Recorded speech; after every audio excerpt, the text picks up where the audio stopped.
Okay, welcome to our first, well, I guess, near post-pandemic Willie Hobbs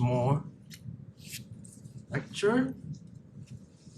Now, the ECE Willie Hobbs Alumni lecture is given by ECE alumni from traditionally underrepresented groups in electrical and computer engineering who are leaders in their field and serve as role models for the ECE community through their leadership, impact on society, service to the community, or other contributions.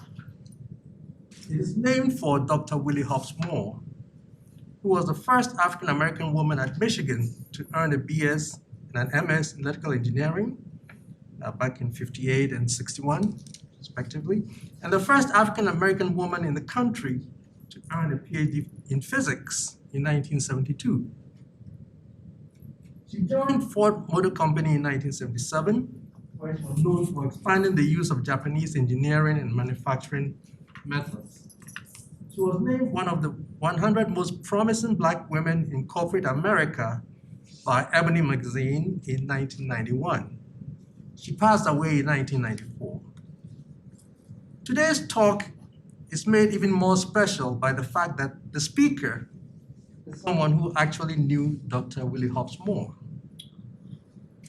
Our speaker, Dr. Donnell Walton, did his undergraduate studies at North Carolina State University, graduating summa cum laude with a double major in electrical engineering and physics.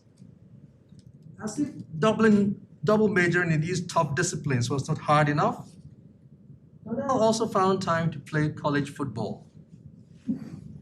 After that, he came to Michigan to do his PhD in applied physics. Now, I've been here on the ECE faculty for 35 years, and I can truly say that one of the best things that happened to me was Donnell Walton selecting me to be his thesis advisor. I think I learned more from him than he did from me. Donnell was and is still the most well-read person I know. He reads everything from philosophy to political science, from great literature to quantum science, and he can discourse at length on any topic. So together we did theoretical work on a new kind of mode locking in fiber lasers, and then he carried out experiments at the Center for Ultrafast Optical Science in the lab of our Nobel laureate, Gerard Mourou.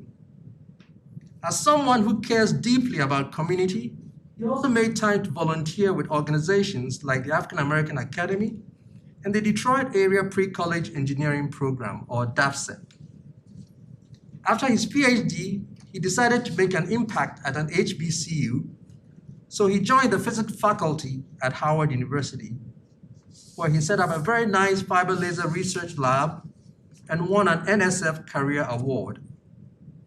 3 years later, he moved to Corning Research Labs, Corning, New York.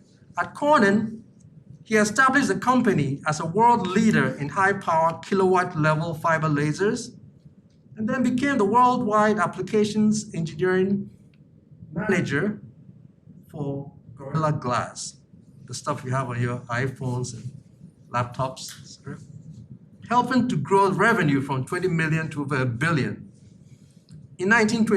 In 2016, he was appointed director of the Corning Technology Center in Silicon Valley.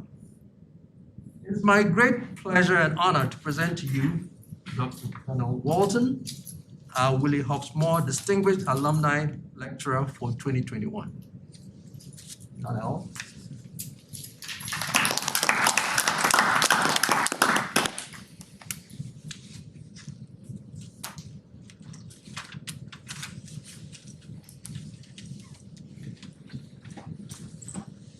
A little bit speechless over that introduction. Thank you so much, Herb. I do chuckle because I was telling some of the students today that how old I was. To give you an idea, I remember calling you from one of my first results in the lab and at home, at your house. And you said, oh, that's interesting. Listen to this. And you played some these scales on the piano. You were just taking lessons. You were just learning to play piano. And that's so hard for people to think about now because you've done so much. So thank you for the introduction. Welcome for those of you who are here intentionally and inadvertently. I will give a talk about electrical engineering at Corning Incorporated, which is a little bit different. I was told by a young PhD candidate that I talked to. He's surprised. He thought I was going to talk about glass. I didn't say I wasn't going to talk about glass. I said I'm going to talk about electrical engineering. Okay, so I'll give you a kind of a brief history of me. I don't think you can see this. It's a little faded out, but as Howard, as Herb mentioned, I started my career after leaving Michigan at Howard, and then I left Howard. Why did I leave Howard? Because my wife finished her PhD in chemical engineering here, and she was postdocing at NIST. And after our time in DC, and after her postdoc expired, she got a job at Corning, so I got a job at Corning. So I'm a trailing spouse. And that was a fun time for us. I was 99, so that was when the telecom bubble was continuing to inflate, and I was working on fiber lasers, which was a great time. And then things, I don't know if there's a corollary for this or a theorem for this, but things that inflate tend to deflate, so the bubble burst. And I went back to one of the talents that I didn't think that I would need in corporate America. I went back to writing proposals. And we wrote a proposal to transform the milliwatt level amplifiers that we were using in fiber to kilowatt level, like my colleague Almontes here, and fiber. So we got DARPA funding for that, and we were able to do that in about a year and a half, go from milliwatt to kilowatt. And we were getting follow-on funding from DARPA, and at that point, Corning didn't want to continue that work. They didn't want government work. And then also at that time, as our division of communications was declining, our division in display was increasing. So Corning was back on its feet, so it didn't want to continue on government work. So I did some other work in the lab. And then around this time, which I won't talk about today, we had a favorable engagement between our CEO and Steve Jobs that led to the advent of Gorilla Glass. And they took me out of the lab to kind of go teach the technical world how to work with glass, which meant that I had to learn how to work with glass myself in order to teach it. And as Herb mentioned, we were kind of the fastest growing division in Corning. In 5 years, we went from tens of millions to $1 billion. And then they decided that, hey, that was good. That was a good trick, making $1 billion in California. Let's set up something out there. So they set up a lab in California. And in 2016, or in 2014, I joined it. In 2016, I became the director of it. So that's kind of how I've progressed through Corning. So Corning, what's Corning? So Corning is 170 years old, founded back in 1851. There are about 52,000 people. It's about $11.5 billion last year, on track to be at least that much here. It could be a little bit bigger this year, unfortunately, because a lot of that is because of some of the vials that we've made for COVID vaccines. So, and it's interesting, so I'm going to tell you a little bit about that story. So Corning started by making railroad signal lamps back in 1877, and these were gas burning. And the reason that it needed an interesting glass, because like Corning were in the future, it needed a glass that would sustain the very high temperatures on the inside of the lamp and the very cold temperatures and ambient temperatures. And then that went on to the light bulb, which I'll talk about a little bit more, and then colored railroad lenses in 1908. And that's interesting because that color, the red color, was important because the railroads were the internet of the late 19th, early 20th century. That's where we got all our stuff. And that was the Amazon back then. But intersections between railroad tracks and stagecoaches and horses were deadly. So they needed something that could maintain its red color to signal that, again, and survive the extreme temperatures. The interesting thing about that is that that red color came from cadmium sulfide doped glasses. So this is quantum confinement. These were quantum dots. But if you look at the time, about at least a decade before quantum mechanics, which was kind of cool. Then, of course, that led to kind of Pyrex, which is all of our Erlenmeyer flasks and such. Silicones, which had a interesting history, and a joint venture between Corning and Dow. So that was Dow Corning that existed in Midland, headquartered in Midland up until a few years ago. The large-scale optics for telescopes in 35, picture tubes, I'm going to talk about a little bit more. Every manned mission from Mercury on had Corning glass for the same reason that these glasses were, because they can take room temperature inside the vessels and, you know, the ambient temperature of space outside. The fusion overflow process, which is the essence of a lot of our glass, optical fiber, first demonstration of that in the early 70s. And fast forward all the way to Gorilla Glass and, as I mentioned, the vials. So Corning's been doing pretty interesting work for a few years. So the mission is to have another 170 years and not just making stuff, but making stuff that actually can change the world. So I'll get through the marketing stuff pretty quickly. So we have 5 divisions. Display technologies, we make giant pieces of glass that are the substrates for liquid crystal and also for OLED glass displays. Optical communications, environmental technologies. So this is it started with catalytic converters. Now we're looking at battery technologies and electrification.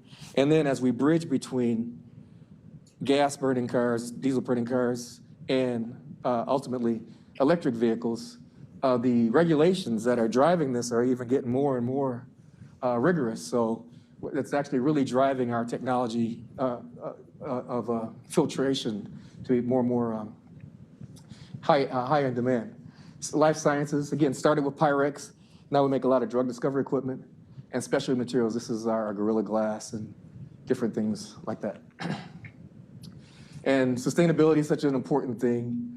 We are now working on all our materials to be recyclable, which is a huge challenge. A lot of times, the things that make things strong or transparent, or what, as you all know as researchers, don't necessarily lend themselves to being green. So we have a very, very strong cultural and technical effort in that direction. So I'll give a little bit of an overview of Corning, and I'll be finished with the marketing. Is a life in the glass age. Corning's glass innovations improve your life in ways you may not always see, but you experience every day. They help information travel faster, make your technology smarter, make your devices sleeker, and keep you ready for what's next. They dissolve boundaries to bring the world closer, make collaboration easier, and ensure that critical data is right at your fingertips. They enhance your environment, keep you connected on the go, provide content on demand, make the air you breathe cleaner, help keep your medicine safer, and make tomorrow's breakthroughs possible. They increase. Oops. Well, This is a life. no, we're not in the going to go through glass that age. again.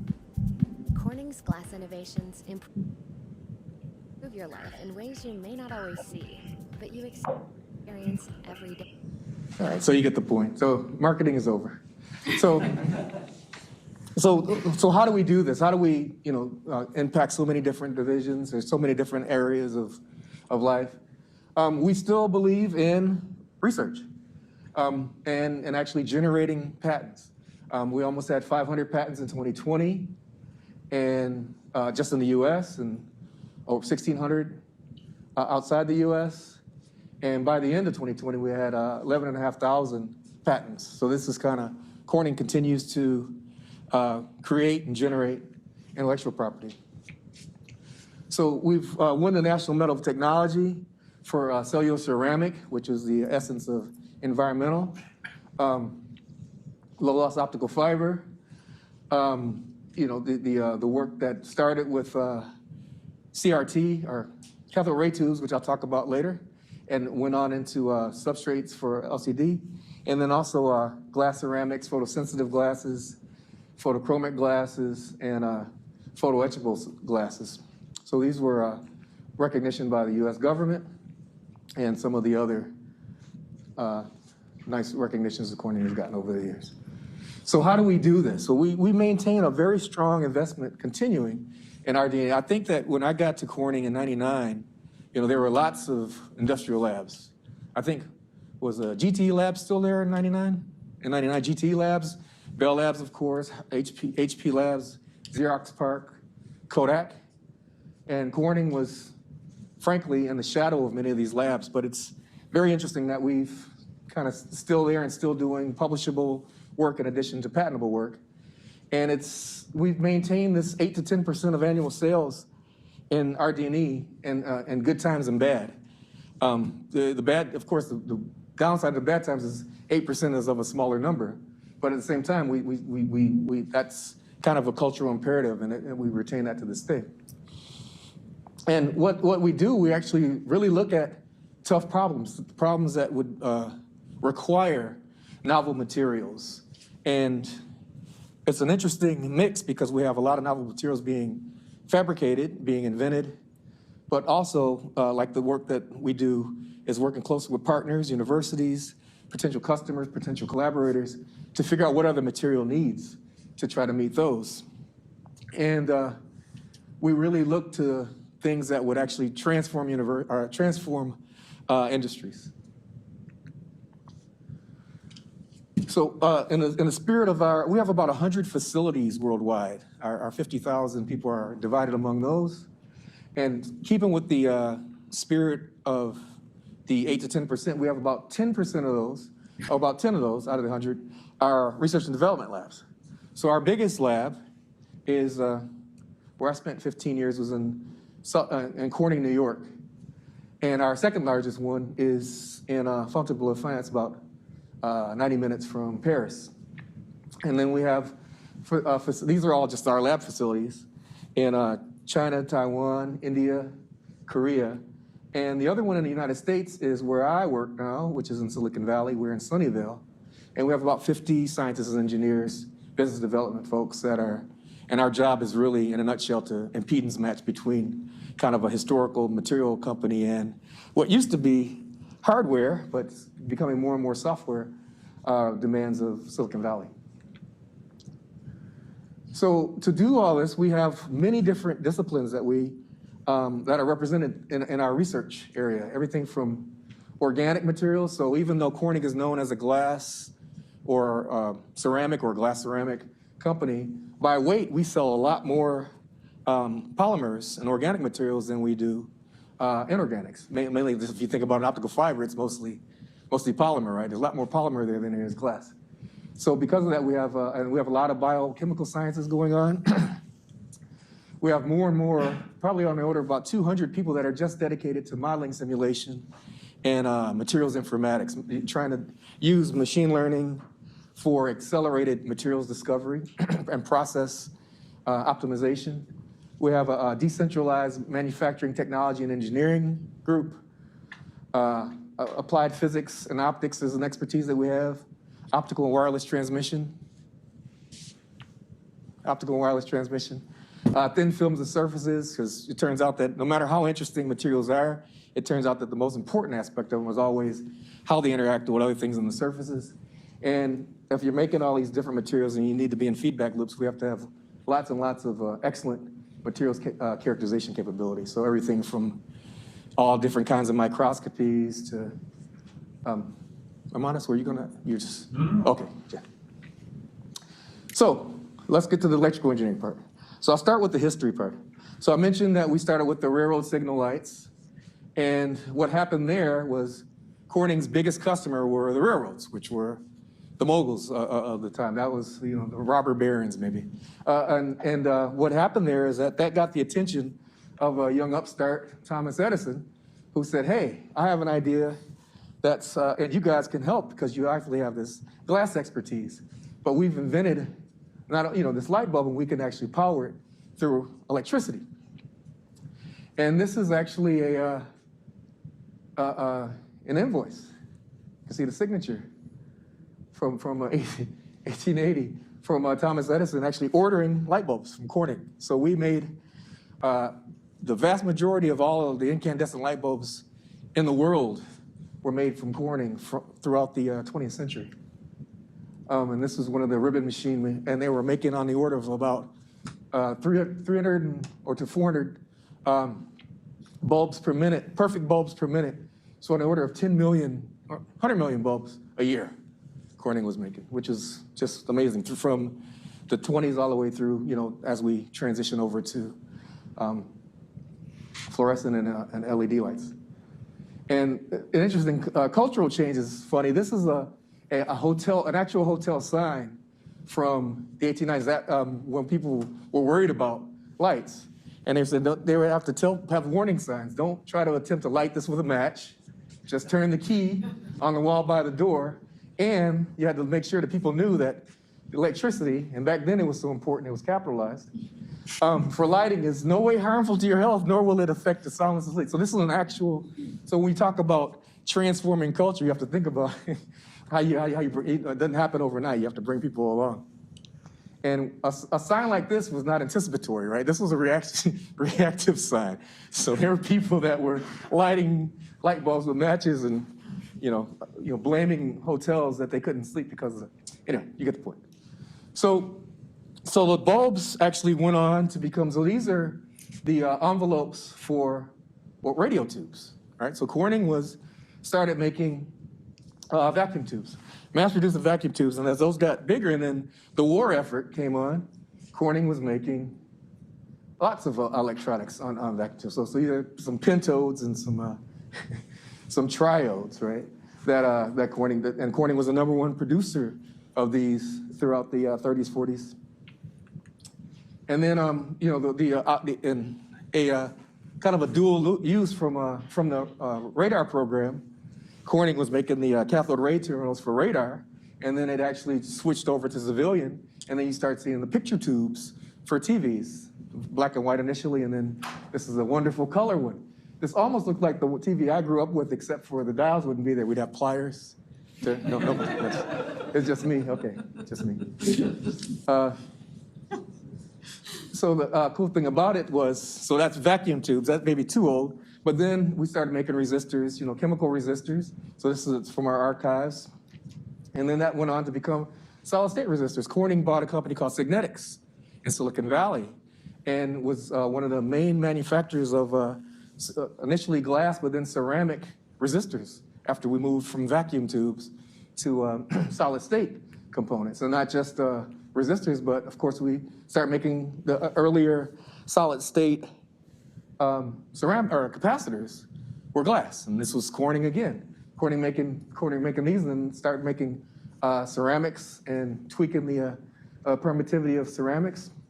So we're making capacitors as well. So Corning was one of the #1 producers of transistor radio components. So that's kind of the history. So now I'll talk about some of the projects that are going on now. The first one is communicating with cars. And this one, I kind of joke with the guys I had lunch with today, came out of a necessity. I bike to work, and I've been hit by a car twice, and first time's enough, but the second time, that's just over the top. So Corning has a product called Corning One Wireless, where wireless is a big deal for us because, especially as we move to 5G, and we get more and more moving away from towers and more to small cells, femtocells and picocells, we just see that as bringing fiber, which we make a lot of money on, closer to the user, right? So because of that, we are starting to work backwards and work with remote antenna units. And so we have this Corning One Wireless product, that's in many stadiums, casinos, hotels, to bring your signal. Nothing more frustrating than to get like 4 or 5 bars, but you still can't get a signal if you're like some overpopulated hotel or something like that, or a city. When you're in a skyscraper, you can't get a signal. So we bring fiber between the floors and then distribute it by these wireless remote antenna units. Stadiums is a huge application of this, and hospitals. So this is a product that Corning has, but after those crashes, I said, you know what? It would be, instead of worrying about those application spaces, what if we were to use this Corning One Wireless setup in neighborhoods or in surface streets, set them up on poles or whatever, and then use them to mediate the communication between, not just among cars, but now what we can do, because the bandwidth of optical fiber is so much greater, that it basically doesn't care about the signal you're putting on it, so it can be a 4G, 5G signal, whatever that is, or it can be wireless, or it can be Bluetooth, whatever it is. So now, if we put those same remote antenna units in these neighborhoods, we can put in the radios and to detect and communicate via Bluetooth and also Wi-Fi. So what that means is if I have a phone, which we all do, now I'm a member of this network, and they can detect me, and the car's computer can detect you as well. And these are actually called VRUs, vulnerable road users. So we can actually integrate those into the network. So I'll fly through this. So we had this thing called a pass-line communication relay, and we noticed that several cars are already using these short-range communications already. So we set up an experiment with the city of Sunnyvale. So this is our lab, and this was what we were targeting to do, to put these remote antenna units, but we actually just started with a few in the neighborhood of our lab. And what happens, the car itself can ordinarily just have line of sight, but now you have a peer-to-peer network set up that's mediated by this the remote antenna unit. So now you can see not just the cars, but the pedestrians and the cyclists or whatever that's transmitting in this network. So I'll show like a quick demo of something that we wrote a recent patent on. So it's just a nice systems level demo. So, and this is, we didn't have a software person, so another person kind of hacked it together with some Python code and the Google Doc, or the Google Maps, what's called, the software, API. And so you can see the pins are just cars that we're tracking. This is our lab. We have only one RAU for this particular movie, and we can actually track these things.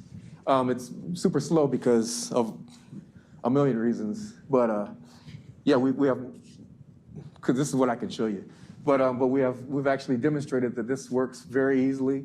The cars are aware of each other because they're DSRC, they're dedicated short-range communication, and we can actually enable that tracking all the way within about 2 or 3 blocks. They can see each other. Do they have to have their phone out to do that? No, not the cars. The cars actually have dedicated short-range systems, like Audi and a couple other people are already using these, but we just bought them. It's a protocol. It's already in the future or the near future of cars, and there's several of them have them. If you were walking or biking, you'd have to have your phone.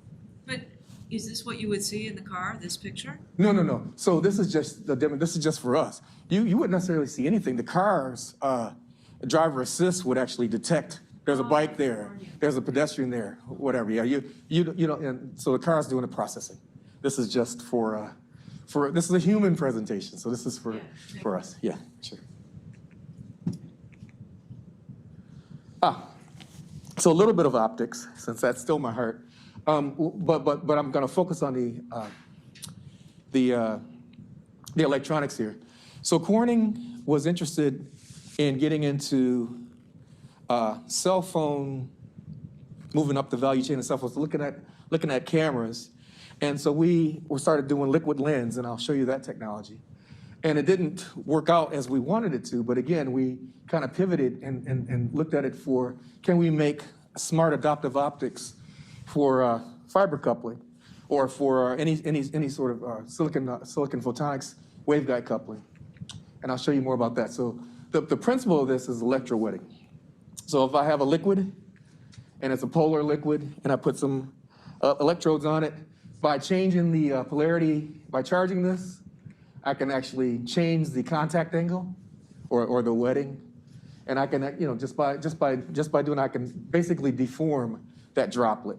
So what I have is an actual small cell here, right? So this is just this a frustum of a cone, and I can fill this and put some electrodes on it. Then I can fill it with a polarizable fluid, a polar fluid, and a nonpolar fluid, right? So I can actually, and by conducting, change the voltage on that. So if I have light coming through that meniscus, this particular one, it'll diverge.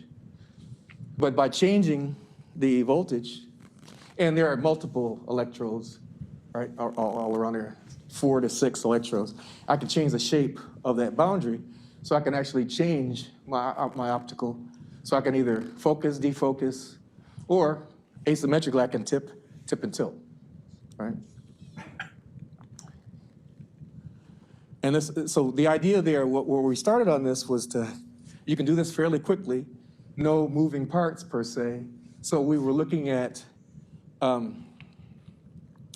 servos for image stabilization for video. That was the initial target, but we ended up moving toward making these optical couplers. And so the idea here is to just actually have this liquid lens, and you can translate it in X, Y, and Z in the focal length. And just by getting a control signal back, we can actually see if we can't do some coupling here. And so ideally, you need one on either end, right, to control. Or if you get smart and you can actually train it, a human can train it, and you can actually monitor the back reflection from the front facet and have a correlation signal to how well you're coupled, and then feed that back. So you can only have to work on one end. And so this is kind of the embodiment with silica for us, silica V-grooves. And turning, we have the liquid lenses here. And then we can couple, for this particular one, it was waveguides to optical fibers. And then this, what we actually had to set it up in the lab, which was pretty fun. We had an FPGA realization, so all the electronics was embodied in FPGA. Here is the actual liquid lens, which I'll show, I think, a little more clearly in the next. Yeah, so you can see the liquid lens and all the electronics here. All the boards were designed and the algorithm sorted out. First was just steepest descents, and then we were able to do a little bit of machine learning to try to teach it how to couple. And, okay. I thought, okay, I'm missing one slide. Long story short, it actually worked. We were able to actually get a good signal, and you can put it, just like eyeball it, turn it on, and the algorithm will actually couple within a second or two. Yeah. How thin are the liquid lenses? Yeah. Could they be made Even smaller? little glasses? Absolutely. Spectacles? Yeah. So the cool thing about it, that was a picture that I could show you later. I thought I had it in here, but they are the size of a cell phone lens. So they are super small. They're millimeter scale. Yeah. Yeah. And this, of course, can be implemented in silicon, right? You can actually, so we are thinking about actually making this into basically a smart coupler that would be, but yeah, but they're very extremely small. They're small as your cell phone lens.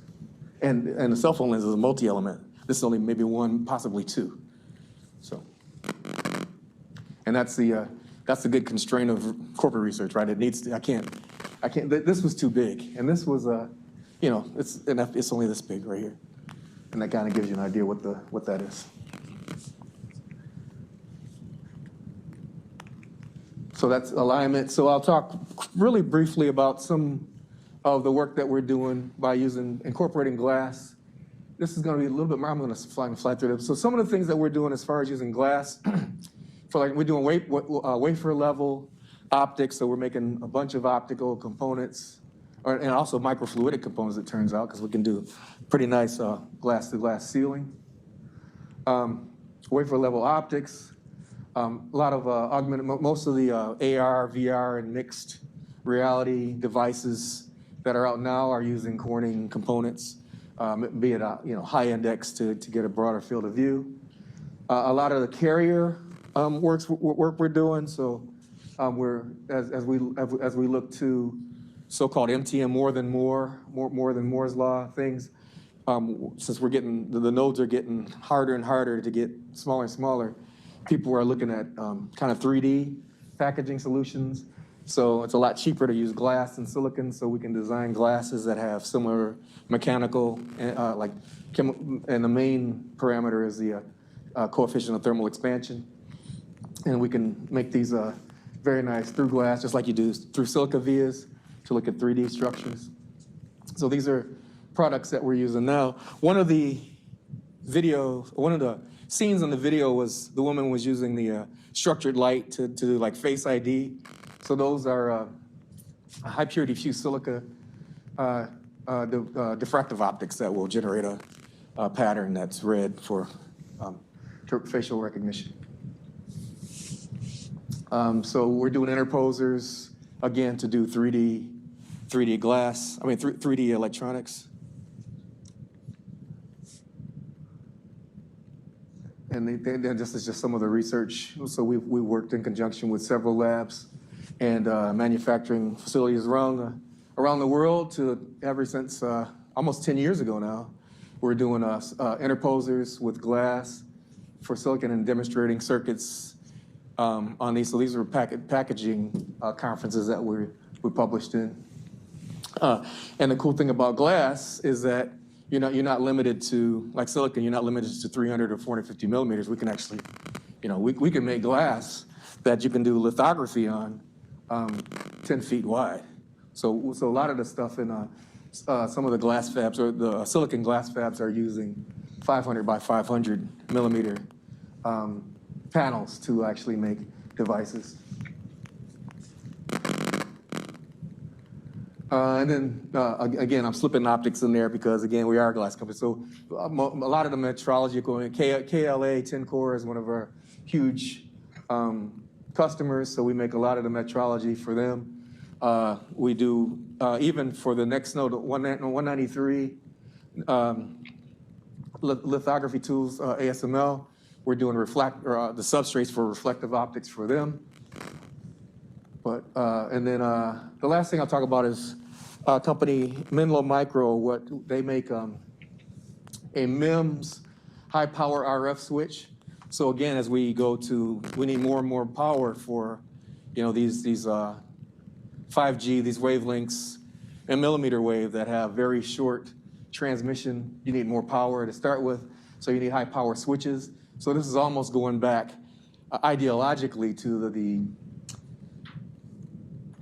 vacuum tube days, right? So we're looking at high power RF packages that we're making with them, and they're being enabled by this is a cross section of silica with these vias that can then be metallized, and we can actually make these multi-watt, tens of watt switches in millimeter square packages. And this is just some of the performance stuff on that. But again, it's a high power MEMS RF switch that we're enabling with our materials and some processing.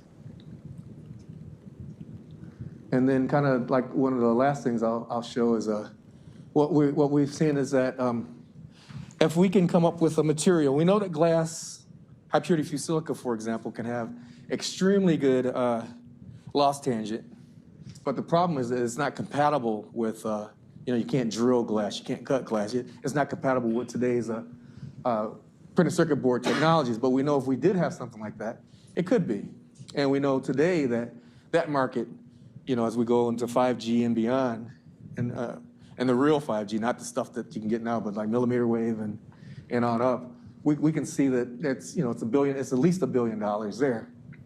And not just there, but even data centers. And another application, which I'll show you briefly, and I think I'll close with, is I'm sure around here, I know in Silicon Valley, probably every 10th car is an autonomous vehicle collecting data with a bunch of LiDARs spinning around, but that's not exactly what we want in our cars. So if we can figure out a way to integrate wireless into the car and not look so conspicuous, that would be an attractive prospect for car companies and consumers. So this is looking at the loss tangent, and then also kind of cost. So the perspective there are materials that are there already. Rogers has materials, Panasonic has Megtron. There are lots of materials here, but what we're really targeting is extremely low loss tangent, orders of magnitude lower than. This is, for example, the good stuff. We're familiar with the green stuff, right? Not ideal for low loss tangent, but we're actually targeting here with a composite material, which I'll show you some of the performance of. So low cost and extremely high RF performance.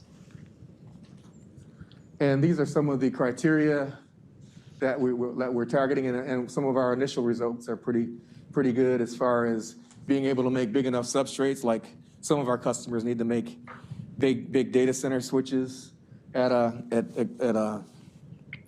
gigahertz and beyond. So we know that we can actually make our materials that big. And this is a lost tangent down to 10 to the minus 4. PC fab, again, you can have these materials, but they have to be drop-in replacements for all of the electrochemical, electrodeposition techniques. They have to be able to drop into these copper baths. They need to be able to drill mechanically at extremely high-speed drills and work in order for it to be adopted. So this is kind of just a cartoon. So one of the things that we looked at is making porous glasses or porous polymers, where the polymer itself has the parameters that we want, the electrical parameters that we want, and to get the mechanical performance, you can see this this process diagram that's cleared by legal for me to show you. We can actually infuse this with polymers, infuse the pores with polymers, so we actually have an extremely flexible, drillable, cuttable material that has extremely high or extremely low loss tangent. So we've actually been able to demonstrate that and then get it into the hands of some PC board manufacturers to make some circuits. Oh, and then another one was making very small sheets or very thin sheets and then laminating. And our first experiment was actually using an office laminator of a low dielectric polymer, topaz. But it has some issues. But this simple stack, or this, worked extremely well as far as all the electrical and mechanical requirements. And then we had to go with more elaborate ones, of course, to really dial things in. And then right now, if we're looking at alumina, we can make extremely thin sheets of alumina on the order of tens of microns, I'll say. And we're looking at tiling now because the ribbon, we're doing tape casting to make the very thin material. A lot of times with glass, you know, most of the ways that it's made, it's thicker, and then you actually end up polishing it down, so that's extremely wasteful. So being able to do it through an additive process is what we're looking at, either the high purity fused silica or alumina, which is attractive not only because of its dielectric, or because of its dielectric loss, because it has much higher dielectric, so we can get smaller RF devices. So that's something that we've gotten some really good customer feedback on. So this is one of our first tiling experiments that we've been able to make some experiments, or make some circuits on. And I think I'll show you one of those and I'll close.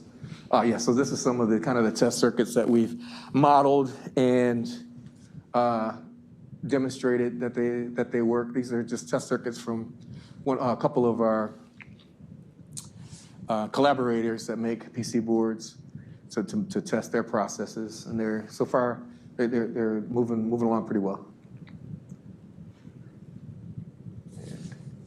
Yeah, and this is just showing that even this is still given an appropriate frequency response. So I'll kind of close on radar. So again, the idea here is to be able to, we're also working on LiDAR, but moving away from wanting to talk to you about electrical stuff today. If we can look at 77 gigahertz, there's a nice sweet spot for radar, but right now, the devices that several cars are using now, you can see little radomes in the bumper or different areas of the car. If we can actually make it a lot thinner, we can make it a little less invasive, and we can put them in many more in the A column and the B column, or just put it behind inside the headlight, for example, by integrating the antenna on thin glass that can have some level of conformability. And so this is one of we call it chameleon because we're trying to hide it. So this is one of the kind of a patch antenna. So it's not synthetic aperture radar. It's more like a phased array antenna, so we can actually do some beam steering at 77 gigahertz. And this is substrate integrated waveguide. that we've modeled and that we've actually demonstrated on the material that I just showed, the composite material. And some good old simple models for the substrate integrator to get some design parameters here. And I think that, and then we did some HFSS simulations. I think we have some experimental results I put in here. Yeah, just some more modeling. So we did some patch antennas to kind of show silica and then compare it to the topaz, alumina topaz surface integrated waveguide. So again, we're looking at extremely thin, on the glass, on this high frequency compatible substrate. We're looking at very nice efficiency improvements. And similar with this new material, getting good gain on the bore site. And some more modeling results. And I think that I have some. Yeah, so then we actually are modeling, and we've fabricated and in the process of testing some of our phased array antennas, so we can do a little bit of beam steering here. And again, this substrate is on the order of tens of microns with the antennas integrated directly onto the material. So I'll take a quick pause. I know I kind of fly through. Any questions or comments about the what we showed so far? Just want to give you a survey, but I'm happy to. Yes. Yeah, I was wondering, I have two questions about the relationship between Corning and two other companies, if you can. What was the first one you said? The relationship between? Corning and two Corning. other companies. Got it, okay. With regard to glass sort of customers. Mm-hmm. The first one I was wondering about is PPG. Presumably their customer base, their products are much less precision. Okay, you want me to disparage Mike. So the question is about how does Corning compare to other glass companies, for example, PPG. I would say that we have different markets. Corning typically targets more specialty materials markets. PPG typically targets, like, they make window glass. Corning doesn't make window glass. So I wouldn't say precision so much as a different market. They target more commodity markets. Yeah. And then my other question is whether you, I don't know if you could tell me this, but do you make the glass that First Solar uses for their panels? So the question is, do we make glass for First Solar? No, we don't. We looked at, so First Solar is using single crystal silicon, is that right? Yeah. Yeah, so there's nothing really. Are they using, they're using CadTel or? This is the one here. First Solar, yeah. Oh, using CadTel? Chinese Yeah. ones use. Yeah, China. Yeah. Catch that they deposit on Right. these big plates of glass. Yeah. I think they're bigger than what you described. Yeah. They're Yeah. So we can make big pieces of glass, but the issue is that, so we looked at the solar market, but the short answer to you is no, we're not making solar glass at this time. We looked at tandem and CadTel and different material substrates, but the performance cost was not attractive to Corning. Yeah. Could we make that glass? Yes, but it's not. It didn't. Technically, we could make it, but it didn't close from a marketing or from a commercial perspective for us. Yeah, I wonder if some of your inventions could be used as the backside. Absolutely. I mean, we have lots and lots of data on that, but the issue was, it's a little more expensive than what's in, because we've done not just the substrate that's compatible from a materials perspective, but the light scattering and trapping and all this. We've worked on these things, but my short, smug answer is that people expect the sun to be free. And it doesn't, so it's not an attractive market. It hasn't been an attractive market for Corning yet. I see. Yeah. Please.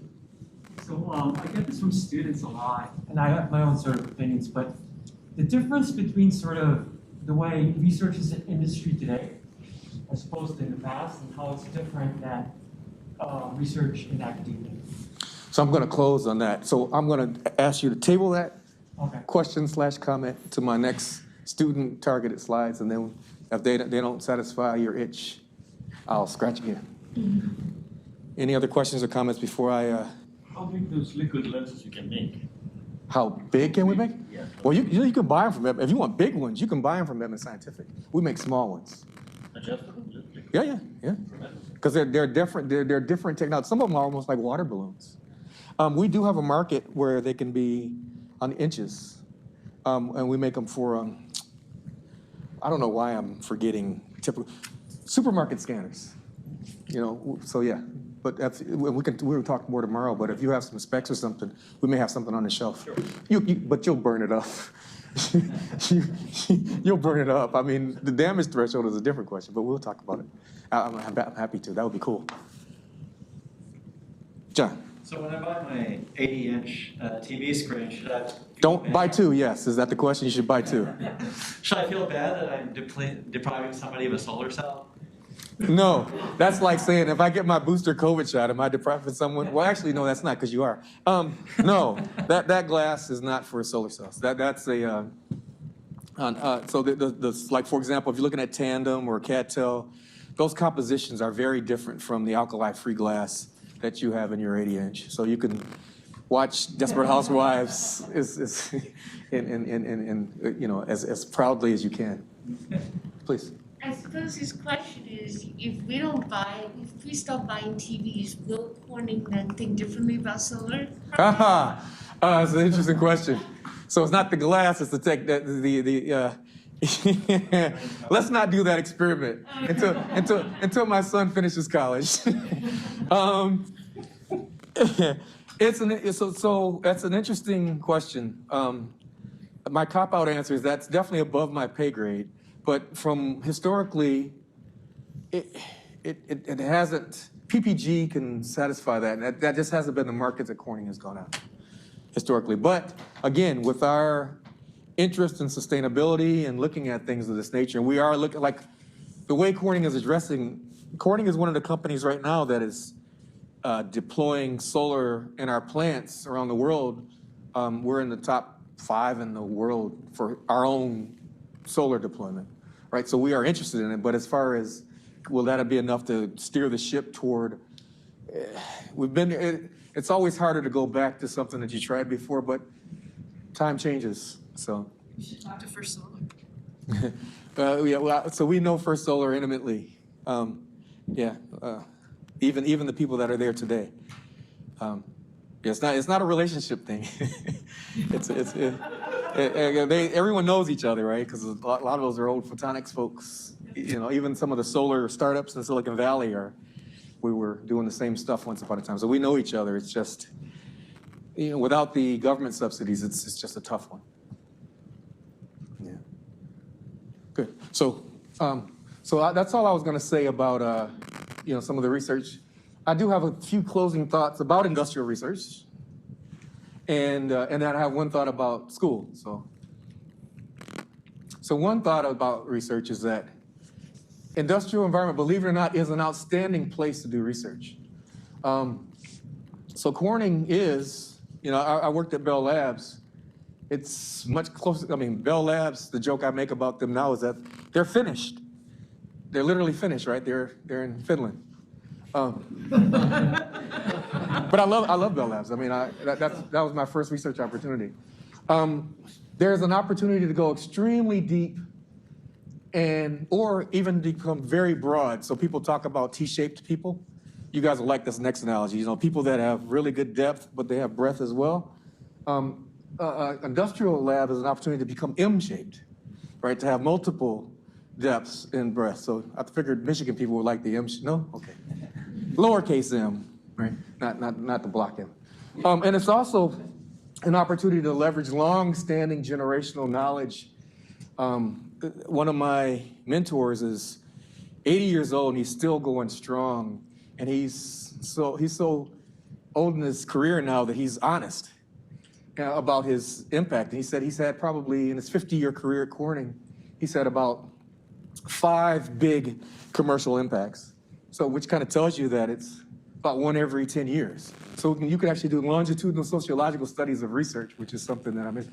So it remains, I'm not saying every industrial lab is like this, but we still have an opportunity to do fundamental science if we want to. right? So there's still stuff going on at Corning, which is pretty cool. Another thing about it is it's a great place to learn. If I think about